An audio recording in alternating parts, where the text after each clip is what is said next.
The New Orleans Saints are now set to get some major salary cap assistance and may even be on the brink of financial freedom. We got all that and a little bit of land yap for you on today's episode of Locked On Saints.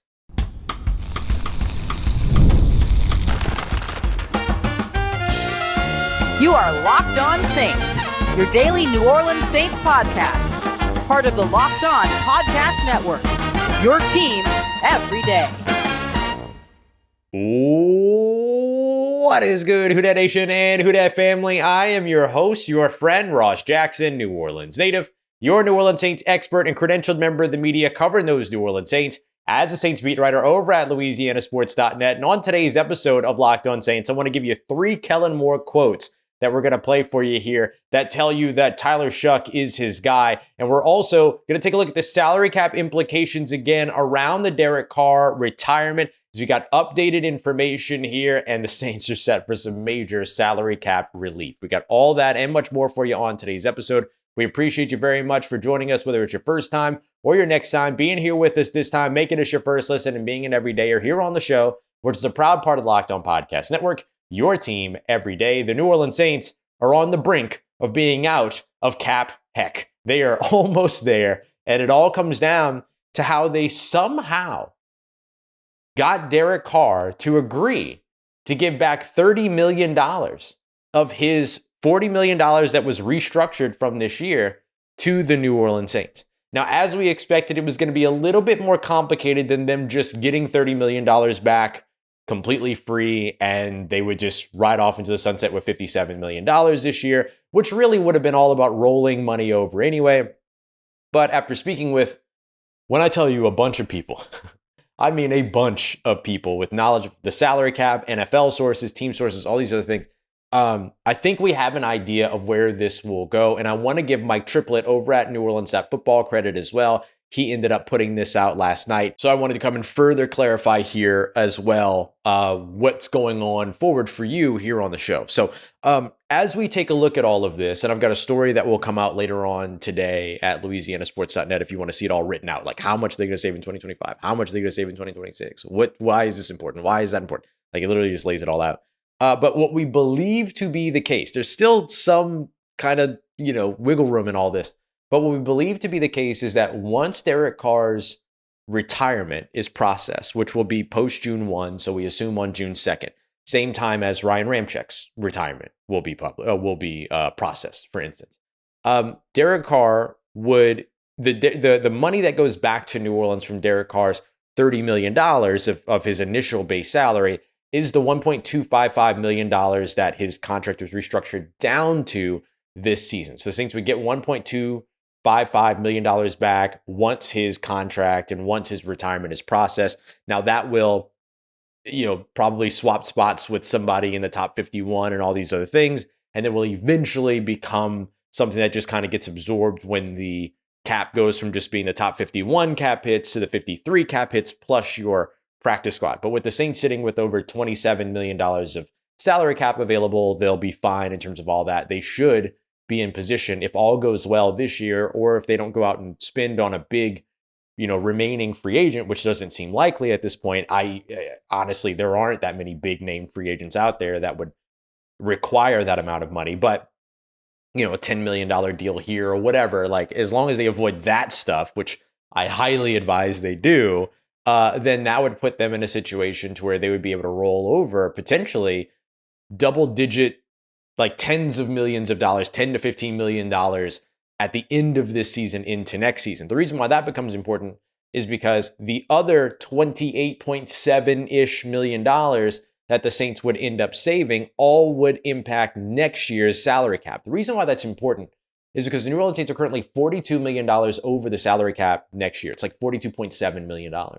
And so if $28.7 million all of a sudden lands next season for them in reducing Derek Carr's dead cap number, then all of a sudden they would be just about $14 million over the salary cap next season instead of $42 million. That's a major step forward for this New Orleans Saints team who back in 2021 was $100 million over the salary cap and had to clear that money and more in order to go out there and spend in free agency. This year, or next year rather, in 2026, with that influx of cash coming from the rest of his deal, or the money coming back from his deal, plus the money that the Saints roll over from this season into next season, the Saints might be single-digit $1 million over the salary cap. Now, they're still going to have to restructure deals or cut players. Like, they're still going to have to do things to move money around in order to be able to spend next offseason. But it puts them in a much better position. And if you remember right, too, over the course of the past couple of years, the salary cap, the NFL's salary cap as a whole, has gone up more than expected.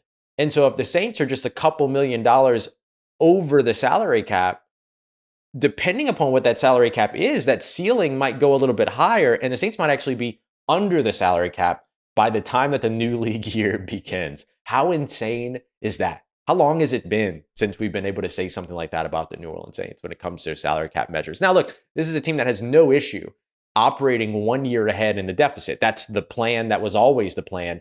It's just that the COVID year kind of blew things up. They never intended to be operating $100 million in the deficit in a future year, but $20 to $40 million, I think they'd be perfectly comfortable with that. So I think they'll still borrow from 2027 in order to be able to spend in 2026, but they're going to be able to do this in a much more controlled manner than the way that things kind of got away from them after the salary cap dip back in 2020.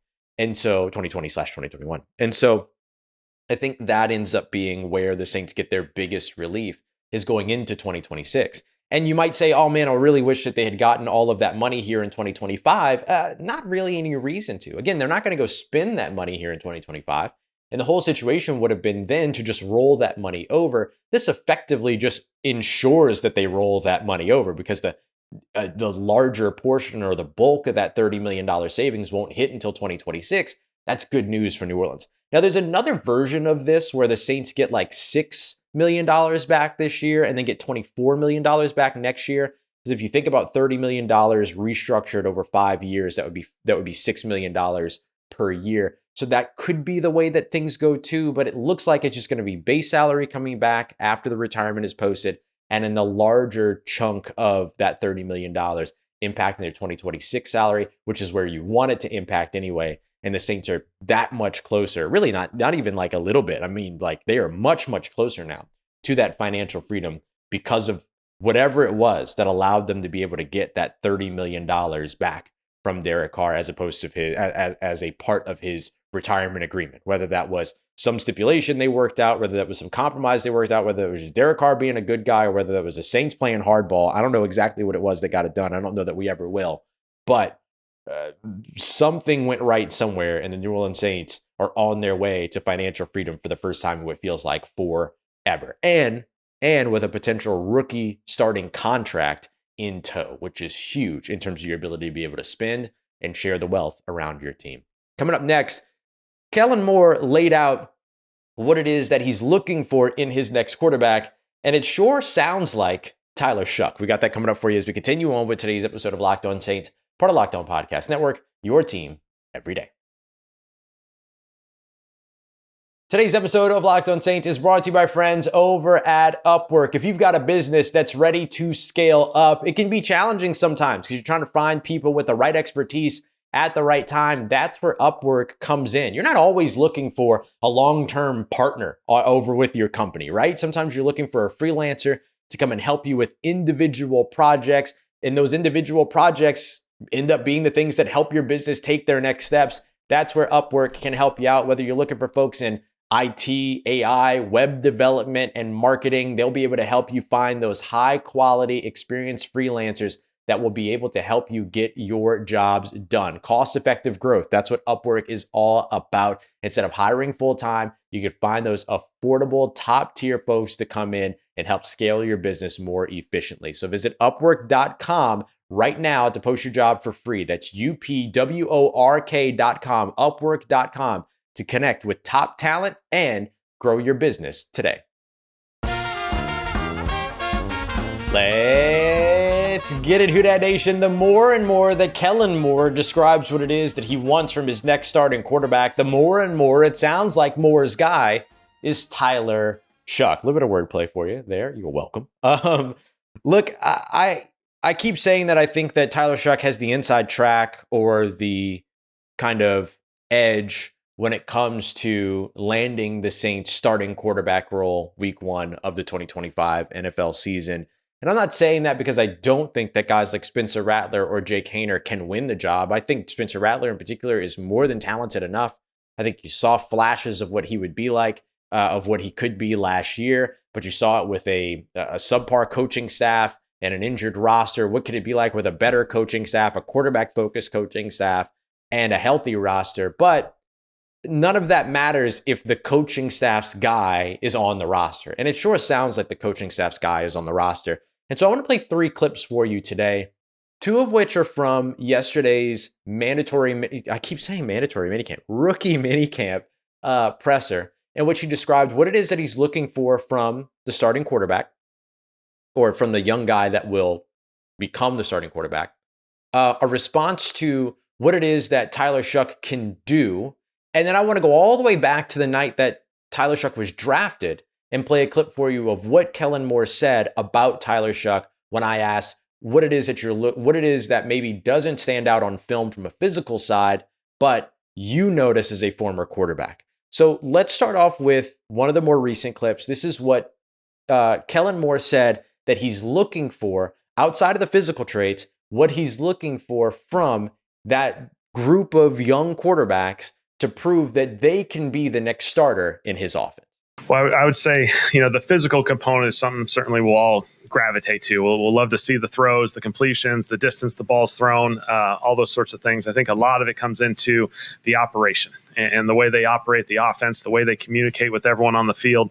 Again, the quarterback has no choice. It's a leadership role, and there's no real way around that. And so it's really, really important to see these guys take ownership and go for it. And so, that really comes alive when you get into training camp and pads, when you get into preseason games, and all of us get to the sideline and let these guys roll. And so, we feel good about that. So it's about the operation. It's about the mental side of the game. It's about being able to get in and out of the huddle, call the plays, and be able to run what it is that Kellen Moore's offense demands.